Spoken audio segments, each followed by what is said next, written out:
And so we have this excitement, but what happens is excitement has the same signature as anxiety, which makes sense because it's energy. And if everything is atoms, and atoms are mostly, an atom is 99.99999% energy, and only 0.0000001 matter.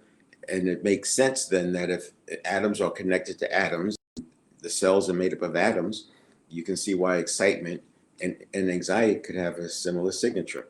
So what I was saying is, as we're going through here and we get into this caution zone and you feel that signal, it tells us, oh, we spiral. By stopping the spiral, you never get down here. When you get down here, right, and you're spiraling down, that's when we need to do a little bit more work to come back up here. And this action is very similar to this action, because when you break through here, you have a barrier. And this barrier causes us to maybe have some cognitive dissonance. We could end up sitting there for a long time.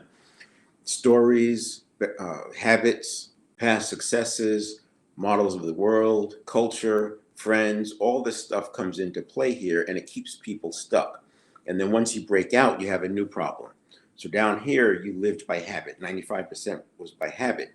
Up here, especially if you're on this trajectory doesn't respond the same way because your habits down here were for steady state. And you've built them over time and they've been working. It's almost like you fit yourself into the 0 to 7 conditioning that you've had. Now what we have is this new problem up here where you're still moving. It's like up and down, right? And it could be volatile. What we want to do is reduce that volatility.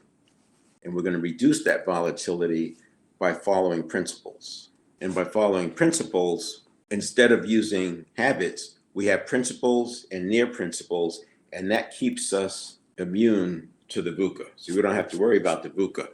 We're not chasing every opportunity. We're not chasing every threat or running away from every threat because we're following principles. And this is why it's so important to be able to modulate the emotions